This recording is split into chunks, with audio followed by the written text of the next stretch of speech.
The content presented in this podcast and YouTube show is for informational and entertainment purposes only. It is not intended to be a substitute for professional medical advice, diagnosis, or treatment. Always seek the guidance of your physician or other qualified healthcare provider with any questions you may have regarding your health or a medical condition. Never disregard professional medical advice or delay in seeking it because of something you have heard or seen on this show. If you think you may have a medical emergency, call your doctor or emergency services immediately. The host, guests, and producers of this show are not responsible for any adverse effects resulting from your use of or reliance on any information presented.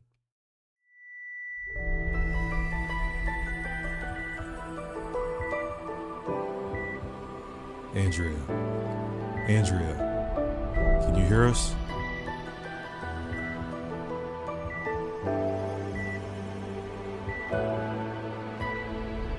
Many years ago, I died for 26 seconds. There are so many people in this world that have experienced life events that have led to their sole purpose. Wake Up Your Soul with Andrea will bring you these significant life events that demonstrate how to use those moments for guidance and life purpose. These are our stories.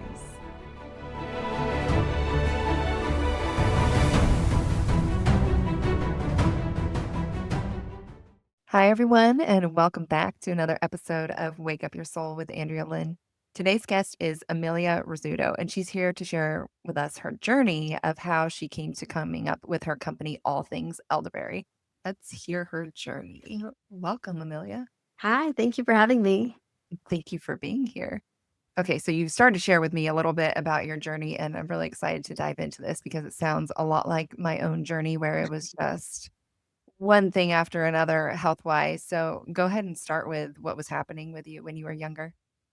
So when I was a teenager, around 15 years old, I got like mono, which a lot of kids do. Mine was actually diagnosed as Epstein-Barr virus, Okay. and that must have been a trigger for me. I just wasn't able to get well. I started having GI issues. It just kept going and going into other things. And finally, after months of testing, my parents took me like every doctor, did all the tests, all the scopes, all the things. They finally diagnosed me with Crohn's disease. Okay. And I'm 46 now, so that was a long time ago. And back then there was no internet. I couldn't just go to the internet and start. We're so old. I know it's crazy to think that you can't just go to the internet and just Yeah. read everything about it and figure out what you're going to do. You just did what the doctor told you to do. Yeah. I was told, okay, you have Crohn's, like here, and they weren't even biologic treatments back then. Yeah. It's just steroids. There was a couple of drugs that were sort of immunosuppressant, but they weren't biologics. And they put me on like a cocktail of medications. Nobody really said anything about diet or lifestyle, or it just wasn't part of the conversation. Yeah, I remember for me, they did say stuff about diet, which was, it doesn't matter. That's what they all said, all of them, except it seemed to be unilaterally agreed that popcorn was bad. Like the little Yes. kernels will Mhm. get into the little crevices, and it makes a lot of sense. And then one doctor was like, maybe lettuce. Lettuce might not be the best. Yeah, that was the only thing, popcorn and lettuce. Other than that, it was like, nope, you eat whatever you want. They said, don't start smoking because that would be bad. Right. Like I wasn't a smoker. Mhm. But they said for ulcerative colitis, smoking actually would make it worse. But they said if you were a smoker, this was, do not quote me on this, anybody. Like I encourage to quit. But they said if you were a smoker and you got diagnosed with ulcerative colitis, that they would actually encourage you to not quit because it makes things worse. Which, like whatever. That's a whole nother thing to get into, right? Yeah, interesting. I didn't hear about that. Yeah, I mean, but like, why even tell a 15-year-old that, right? I was a little bit older though. I think I was about 20. God, how old was I? I've had so many different health problems. I'm like, how old was I at that point? I think I was like 23-ish when I got Mhm. ulcerative colitis. And like I can't even imagine. It's it's a lot going through any like intestinal disease as like for you as a child and then even like early 20s, like you're trying to live your life. And Right. meanwhile, you have something most people can't understand and it's kind of an embarrassing disease. Totally. Ugh, I feel for And it's you. debilitating. It's like, when you have flare ups, you can't do anything, you can't go anywhere, Yeah. you're exhausted, you want to go have fun. And I actually did start smoking. Okay. It took me like at least a decade to figure out how to get back onto a bed, almost a little more than a decade to get onto this path. So did it make it worse? Everything just was bad. I don't know. I don't know. I was bad. It was bad. It was just the whole thing was I was in a very self-destructive path to start with. Like, Okay. I didn't change lifestyle. I almost made it where I kind of rebelled.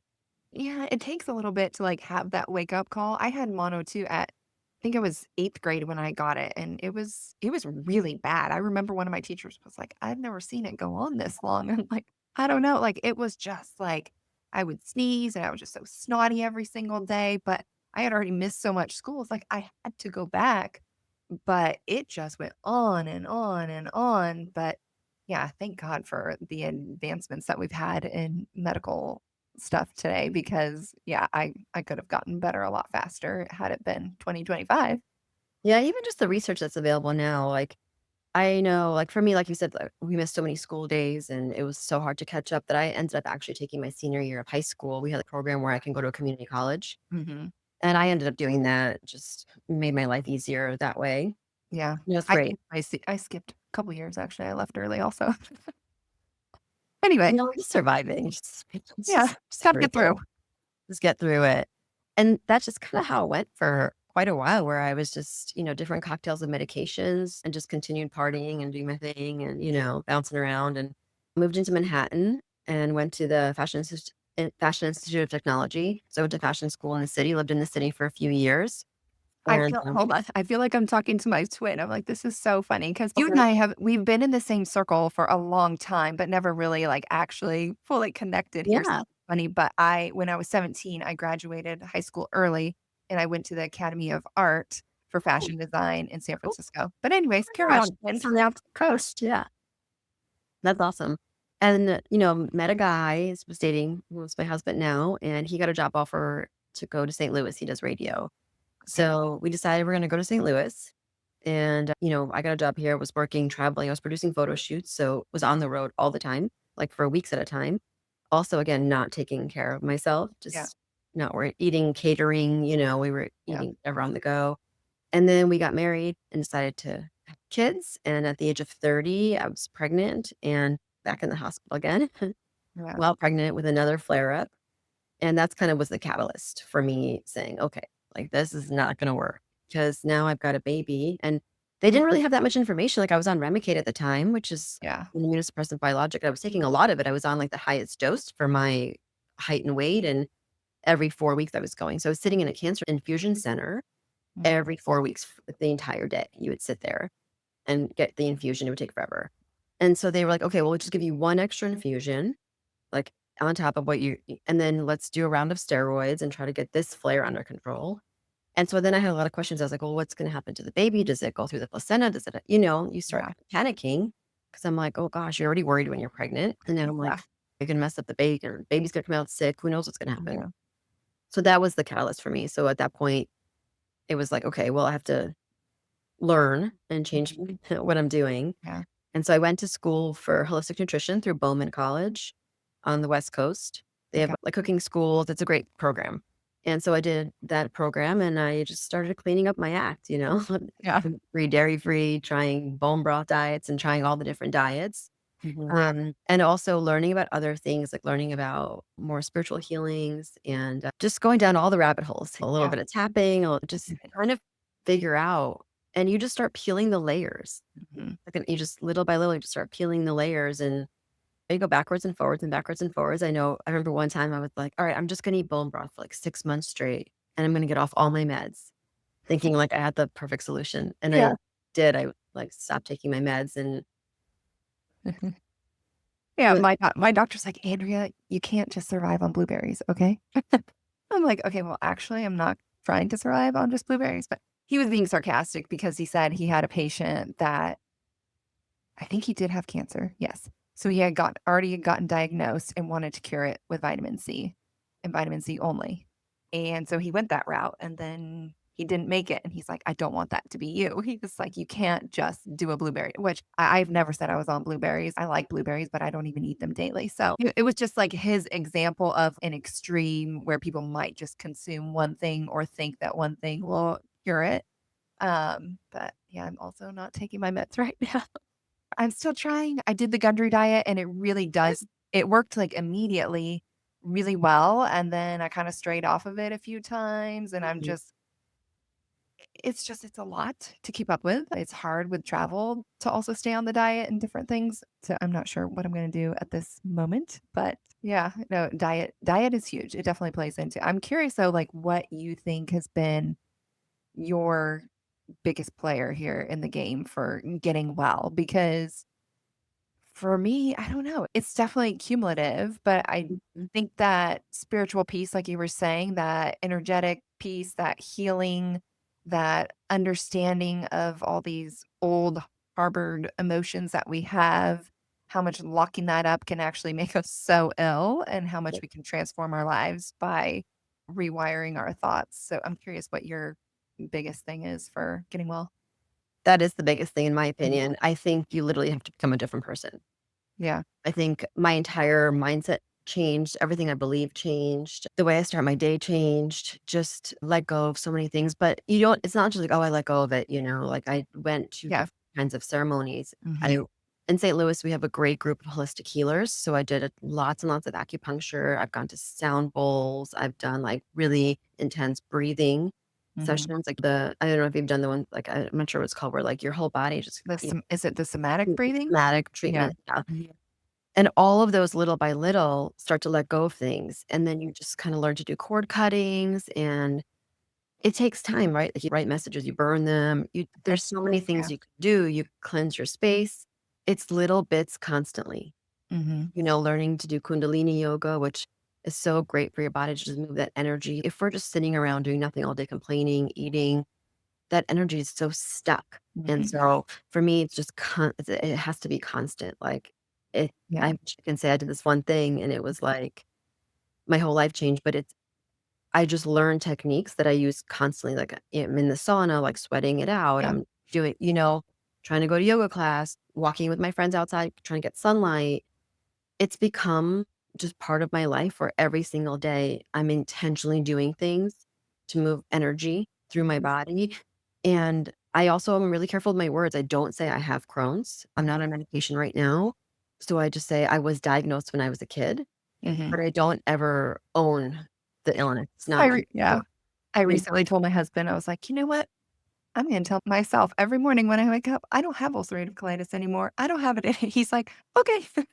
But I mean, like, he knows sometimes certain things, they just work, but one of my favorite sayings is how I mean, I don't know if it's a saying per se, but how people say, "Your thoughts can make you sick, but they can also make you well." 1,000%.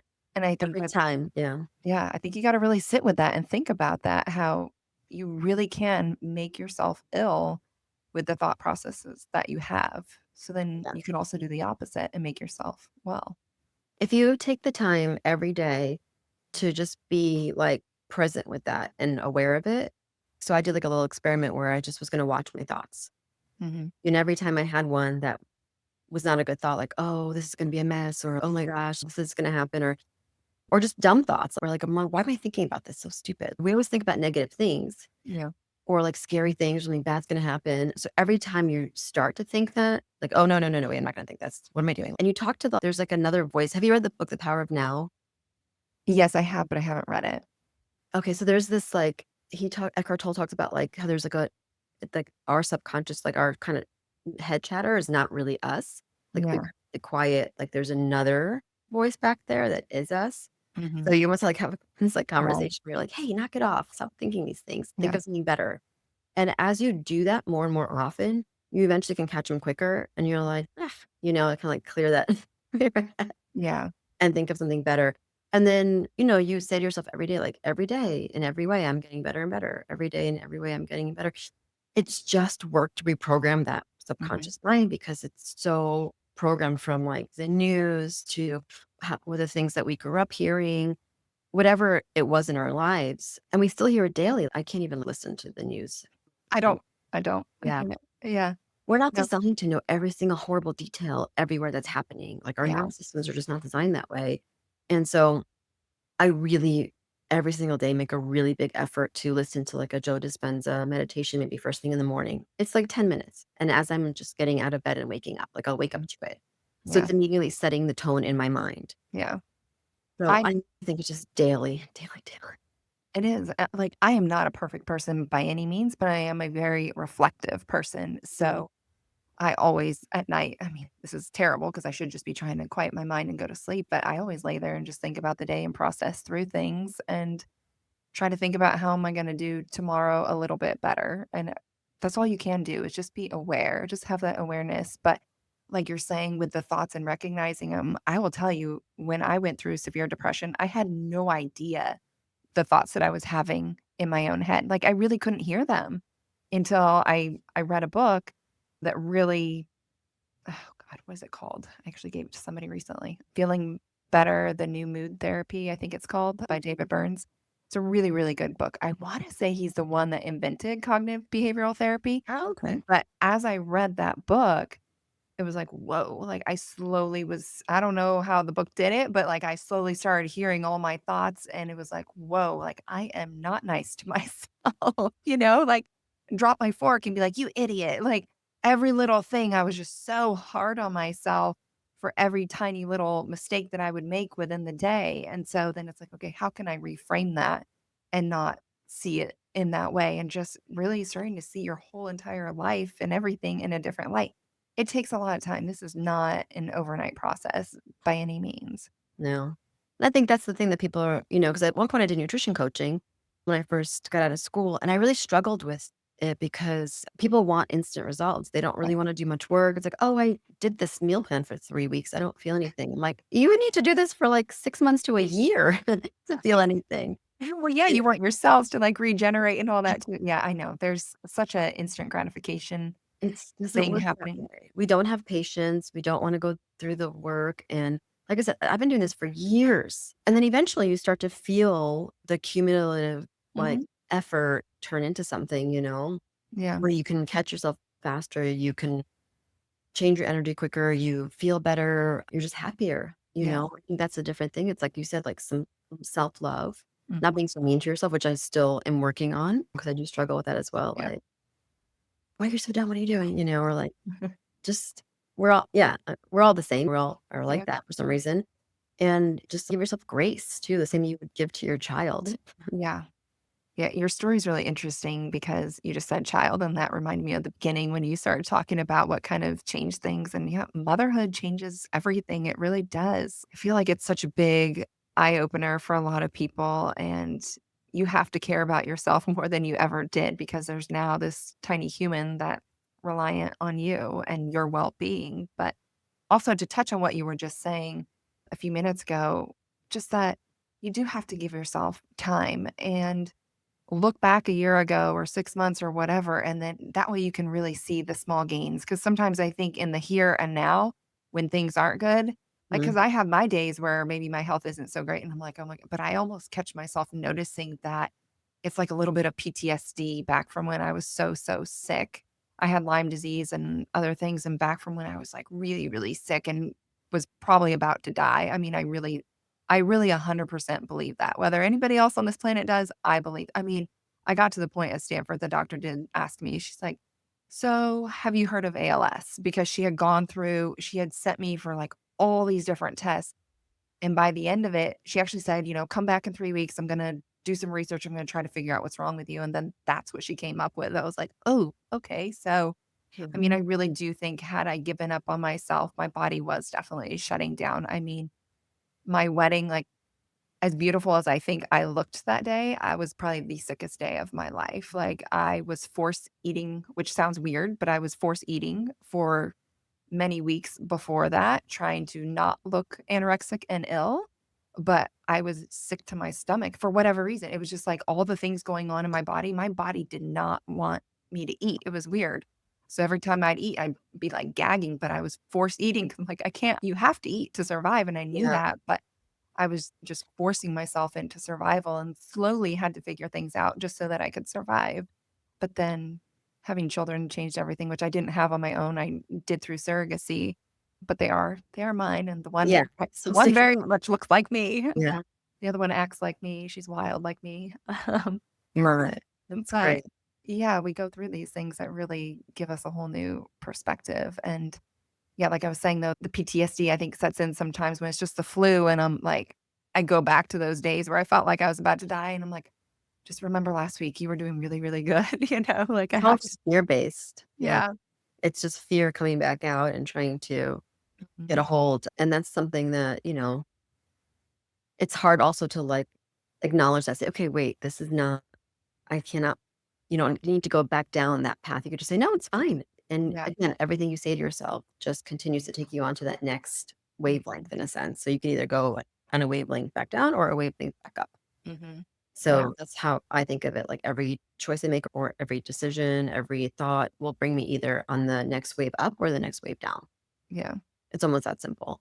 So yeah, that's kind of where it all started. And, even after I had kids, I had already had my daughter, and I had my son, and then I nursed him for about a year. I had 4-month break, and I was pregnant again, and so then had my daughter, and I nursed her for 18 months, and by that point, like, in addition to also having the Crohn's diagnosis at that time, I was just, like, a mess. I had postpartum depression, I couldn't function, I mean, I was really not well, and I was very lucky to have found a naturopath that was able to help me, and after doing some blood work, she was like, "Oh my god, you're so depleted," Mm. because 'cause you're, like, staring at walls and you know what I mean? Like, Yeah. all the moms that are out there that feel that way, and there's so many of them, you hear they get divorced, God forbid, like, worse, just so sick, their lives fall Yeah. apart. She was basically like, "Let's just do a couple, like, vitamin infusions." Gave me, like, some really good supplements. Within 3 weeks, I was, like, a different person. Mm. It was like the lights just went back on. Yeah. And that's when I was like, "Oh," I'm like, "It could be so simple," Yeah. just not getting the right stuff done. And then the last issue that I was still kind of struggling with was my immune system, Mhm. because that was completely destroyed from all of the immune suppressing medications I was taking. Yeah. I had, like, weird besides constantly being sick, and now the kids were starting to go to preschool, so they were always coming home Yeah. sick. Yeah. I was starting to get hair follicle, like, all kinds of weird stuff, like folliculitis, they would call it. So Yeah. Mhm. I was always, like, at infectious disease doctors. I had, I don't know, weird infection in my belly button, like, in my, like, Oh my gosh. skin. It was just my immune system was Yeah. just overreacting to everything. Mhm. And that's how I found elderberries. Okay. Was I was just like, "Okay, I gotta find something because I couldn't do the flu shot either because I would react to that and get, like, a really bad flu. Yeah. So I was like, "Okay," that's when I started doing research about the flu shot, and I was like, "I'm not doing that because like, Yeah. not good Yeah. for my body." And so I was like, There's gotta be something out there that specifically will help me rebuild my immune system." And all of my research led me to elderberry. And I was like, "Okay, I'll look at that." And I live in Missouri. So we have Missouri University here, Mhm. and they've been studying elderberries for 40 years. Okay. They were like the leading elderberry university, and so I was able to find local elderberries. There's a couple of farmers growing elderberries in my area. So I found fresh elderberries. I got some local honey and just started making my own elderberry syrup. Uh-huh. And that's how the whole thing just came to be out of nowhere. And then you started seeing, I'm guessing, like, a lot of changes maybe for your Oh, kids, for yeah. yourself. Yeah. Totally. Like, not only were we getting way less sick, but we were getting as sick, So, like, if Yeah. someone did get sick, it just wasn't as bad. And then in time, like, at this point right now, it's been a couple years for me, so I've completely reset my system. Like, Mhm. I don't get sick, and I travel a lot. I mean, I could literally just go off an airplane. Do you feel like it's helped with your intestinal things as well? So I have a theory. Okay. Other question though. Yeah. In your elderberry syrup, do you have gummies or just syrup? Both. We have Oh. gummies and syrup. Do you put cinnamon in there? Because I know cinnamon, yeah, cinnamon also has a lot of natural healing properties that I think are very underrated. Yeah, cinnamon's also really important for my product because I don't use preservatives. Mhm. So cinnamon actually does act as a preservative. It's so Okay. antibacterial that Okay. it helps with preservation. It's also really good for blood sugar too. Yeah. Ok It's great for a lot of things, but you have to use the right cinnamon. So we use organic Ceylon cinnamon, which is okay. considered true cinnamon. Yeah. The cinnamon that people most commonly use is called cassia. It's not a true, Yeah. it's more toxic. Yeah. It's not real, guys. No, I'm just kidding. Yeah, there's some differences. Yeah, and we use fresh pressed elderberry juice. Okay.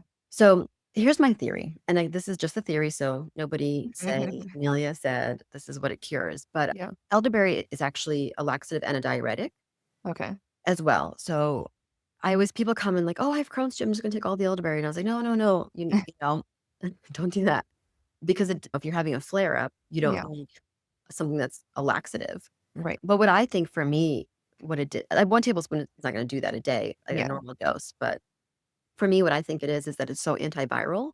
Mhm. There was a lot of studies that just came out. I went to the international symposium. It was here in Missouri, so there was people universities from all over the world came to present research they were doing. So one of the universities was presenting on viruses because we know elderberry is antiviral. That's been studied really well, specifically for flu. So they were saying what the mechanism is that elderberry actually destroys like the scissor mechanism that gets into the cell because the virus has to get into a cell to upload into the DNA and replicate. Okay. It needs the host. The virus is not gonna just replicate in the body without being able to go into the Right. cell. So the elderberry destroys the virus's ability to get into that cell and replicate. Oh, wow. That's why they say take it at early onset or preventative.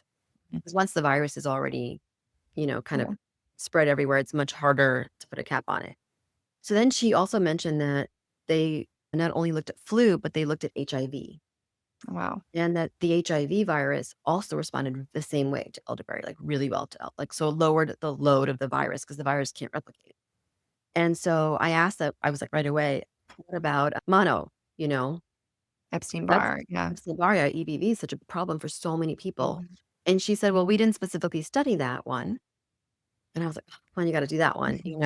But why not? You know what? Right. It's the same thing. It's a virus. And if we're destroying the virus's ability to replicate in the body, for me, that was my problem. Mine was Mhm. Epstein-Barr virus. Yeah. So that's my theory is that for me, I think the elderberry helps in that way where it's keeping my viral load down. Mhm. And that's a big trigger for me. Okay. Yeah. I think a lot of people are very unaware that they have EBV. I mean, I Oh, do. I think the majority of people do, and I think if you're not keeping that in check, then when you get sick with other things, like your immune system's already a little bit weakened from it, I think your body gets a little bit used to things being there, but then you get some cold, flu, whatever on top of it, then everything just gets stirred back up. So, stress. I think stress is absolutely the worst. Because if you think about stress, it's like your fight or flight. mhm, And then when your body's in that state, all of the other processes can't happen. right. So everything, viruses will take advantage of that. Like it's a weak system in general, and the viruses will take advantage of that opportunity. For sure. Have you done any tests on your actual elderberry? For the virus, Like scientific studies or anything like given to a group of nothing like no, that? but there are studies available on PubMed. You can go on Okay. PubMed.com and there's research studies where they've like divided groups into travelers Mhm. to see if they get sick more often or not. And typically the elderberry group gets sick less often and it's less severe. Yeah. And then some of the other studies that were presented at the conference was Missouri University. They had a $5 million grant, which is huge for an elderberry. Like Yeah. nobody gives that kind of money to study a berry. So it was a really big deal. It just sound funny. You wanna study berries for 5,000,000? Yeah, it was cool. Right. Everyone be like, no, like you can't patent it. You can't turn it into a drug. So Yeah. that's the problem with that. But they did do a huge study for brain health because they already discovered that elderberry can cross the blood brain barrier. Okay. So they were like, okay, well, now what? Now that it gets in there, can it help with Alzheimer's, dementia? It's such a big problem nowadays. Brain tumors, cancer, all the things. Mhm. So they did a study with mice. It was the first study that they did. And they also tested it against DHEA because they know that is also great for the brain. And what they found, so yes, elderberry does cross the blood brain barrier and it helps lower inflammation in the brain. Yeah. So they got enough data because so the mice in the study were less anxious. They were more involved in the community. They were able to solve puzzles faster. And they did Mice find, are so funny. I know, it's cool. Yeah, it is cool. So yeah, and then the mice had less inflammation in the actual brain. So what they were saying is that yes, there needs to be obviously human studies done, like more studies done, but it was like enough research and Yeah. enough information to say yes, now we should move forward with that. As well as they also looked at the dosages. So That's it what I was doesn't gonna take say. Was the dosage just regular or So they just use pure juice, basically from the same farms as I source from because okay. I'm in that same area Right. as Okay. they are. So we have the same juice that we use, and they only did 3 doses a day at a teaspoon each Okay. of just the straight juice. So, do you know, because I don't know this, when it comes to mice versus humans, like, is that equivalent? So if they were taking 3 teaspoons a day, as a mouse, like as a human, should you be taking 3 teaspoons a day as well to compare to the study? That's a very good question. I'm not 100% sure, honestly. Yeah, they told us their dosing. I'm trying to remember if they said it was equivalent to, because we did ask how much elderberry should we tell our customers to take, and they told us to tell them to take equivalent of 3 teaspoons a day. So Okay. for my product, the elixir, that would be about a tablespoon and a half Mhm. for, so almost the same thing for that therapeutic dose. Yeah. So I with mean, the I am not a scientist or a doctor or probably even I smart know. enough for all that, but I would imagine that mice, because they're so tiny and so fast, that they have a faster metabolism. So Mhm. if you slow that rate down, then like one mouse maybe is comparable to a human. Like the metabolisms are comparable. I would maybe wanna 'Cause they do try choose some. mice to do these studies on. So Yeah, I yeah. feel like there's gotta be There's at a least reason. yeah, Yeah. there's a reason why they choose mice. Now I have to look into this. I'm just really curious. Yeah, why mice and yeah, how much do How they much are compare to a human? but they have done human studies on other things like the viral loads, you know? We're Okay. just getting into the brain stuff yet. Yeah. They are doing lots of great studies on elderberry in brain cancer units as well, since it is one of the things that can cross that blood-brain barrier, and they know it can help break down cancer cells. They're really trying to figure out what are all the dosages, how can we do this? 'Cause it's so high in antioxidants, Okay. and it's so anti-inflammatory. So everybody always thinks about elderberry for cold and flu, like, "Oh, so you're Yeah. not gonna take elderberry." But actually you need to prime the system, like, you need to take it for prevention, and it's great for inflammation, brain health, now we know, all the things. So you say 3 teaspoons a day for adults and children, or No, I would say children would be less. So we like, our okay. dosages, we say a teaspoon a day for a kid, Okay. but, if you have a 12-year-old that's my size, Yeah. you have to kind of figure that out, like, Right, right, right. a 2-year-old and a 12-year-old is so you just kinda dose a little bit up. But a full-grown adult, our dosing is usually about a tablespoon a day, Okay. just if you're not sick, if you're not trying to treat anything, Mhm. or if you're just doing it for daily health, daily immune support, daily inflammation, a tablespoon is probably pretty good. If Okay. you want, like, really if you really have issues, like, if you have RA, we have a lot of people with RA that tell us that Mhm. it's great for them, chronic sinus infections. Okay. We've had a lot of stories of chronic sinus infections going away. Mhm. So, like, they'd say, "Oh my god, I've been taking your product for a year, and this year I did not get any infections for the first time What do ever." you think is the timeline for most people when they start taking it to have improvement in whatever symptoms it be? I would think the arthritis is a little bit longer. Yes, Is it so if you're 3 months? taking it acutely, where it's like, okay, I wake up and I know I'm getting sick, it's pretty quick. Like, we just Okay. tell people, if you wake up and you're not feeling well, take it every 2 to 3 hours to bowel tolerance because of the Mhm. laxative and diuretic properties. Yeah, my daughter got sick recently, and I was like, "Ooh, I'm gonna get her some elderberry." So, Yeah, yeah, and I definitely think it didn't get too out of control, and then I felt a little funky, but I started taking it, and I did fine, and I never got full-blown sick, but, I mean, I mhm, also do shots of vitamin C and zinc and stuff, so yeah. that's a whole 'nother thing. But, yeah, I can see the benefits of it usually pretty Pretty quickly in quickly our if you're, like, doing it for cold and flu stuff, and if Mhm. you catch it at onset and do it very frequently for just a short amount of time, it will knock it right out pretty quick. And then you don't get that secondary infection, so you're gonna hopefully not get onto an antibiotic, which is the Mhm. goal, right? We don't wanna get Yeah. to that point. But if you're doing it more for chronic issues, we tell people at least 3 to 6 months. And that's what the studies showed too, like, the studies they all did showed that by that 6-month point, the benefit, like, really spiked. Mhm. So that's when you really start to see, because if like we said earlier, like, we're talking about getting down to the cellular level and working through the problems in the cells, that's not gonna happen in a day. No. Cells have to regenerate, the body has to do work, the body has Yeah. to lower the inflammation. It's changing the terrain.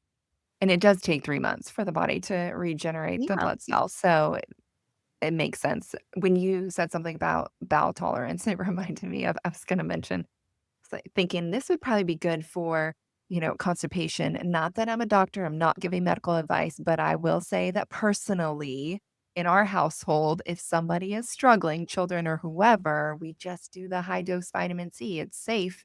Mhm. But we don't really even have to do a super high dose usually. The kids are pretty sensitive to it and it helps them, Yeah. but I can imagine just a little extra This is the elderberry same. and you're gonna yeah. I've had so many people be like, "Oh, I got off my Metamucil." Like, okay, no, you shouldn't take that anyway. Yeah. But good thing just taking it daily, it adds little by little, it changes the structure. So, yes, you can take it acutely, you can just take a couple extra doses if you need it, like, to work right away, but if Yeah. it's, like, a chronic problem for you, and you're doing it daily, it will help alleviate the chronic problem. Yeah. Wow. Mhm.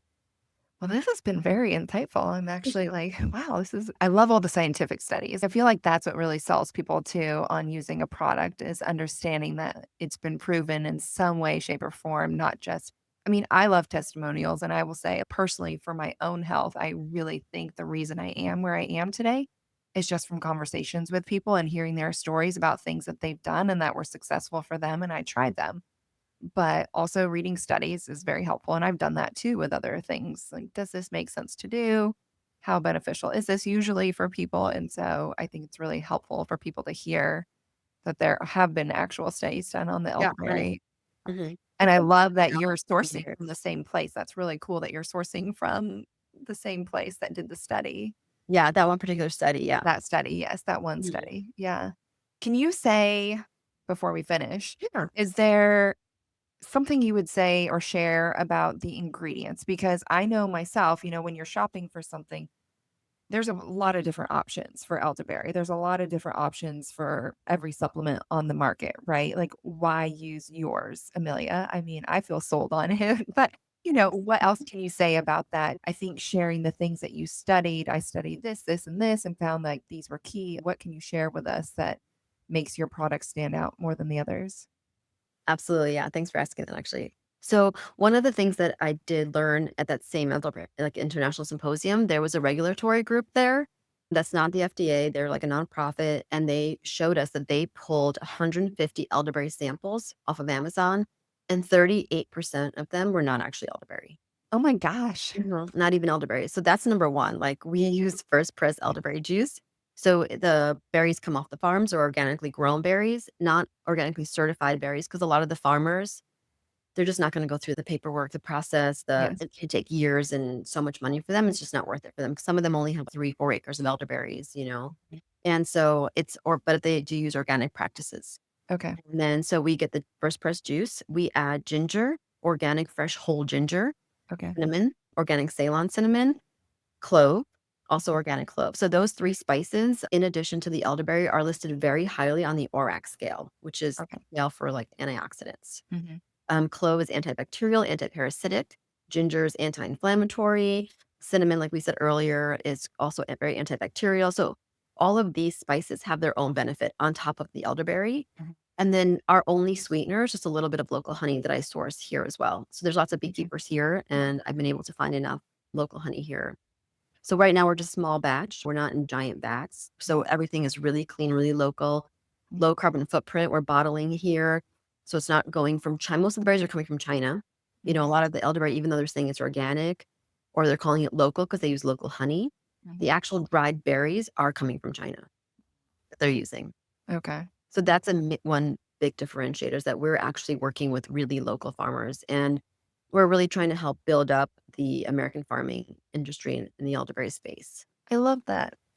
I'm happy for people to be able to create products within their own countries to support their own countries. I think that's really nice. And it's always nice to support a farmer, right? They work so hard. And They work I so also, hard. yeah, I love how you shared too that they're organic, but not organic. And there's things like that where I buy and I'm like, is it or is it not? But yeah, we go to the farmer's market and nothing is actually organic and certified, but they will tell you, like, we don't use pesticides or whatever. So I think it's important to know that, like, things don't have to be labeled organic to still be organic. And the opposite could be true. I mean, I heard lots of stories. My dad even did some international buying and selling. And when you're buying from other countries, they don't have the same regulations as us. So they'll throw a stamp on something just for some money. You know For what the I right mean? price. Yeah. Yeah. You And want that's it to be honestly the organic? truth. Yeah. You want it to be organic? Here's an organic stamp. Give me some money. Okay. Is there anything else you want to share about your product? No, I'd love people to try it. I mean, mainly the mission is to bring the plant back into people's lives. This plant has been around for thousands of years. Hippocrates, the father of medicine, said, "Elders, the medicine chest." So we have jellies and teas. We have our certified organic teas that are Okay. also bagged in Missouri, so they are organic. We know that, for sure. And we just have some great products that are great for gifts. Like, you can Mhm. give them as get well gifts, or even just really nice like tea, That jelly. stay well gift. Yeah, stay well, exactly, it's a stay well gift, and even just for the holidays, like, everyone brings wine somewhere, bring some tea and some jelly. Yeah. Just a nice option for those things.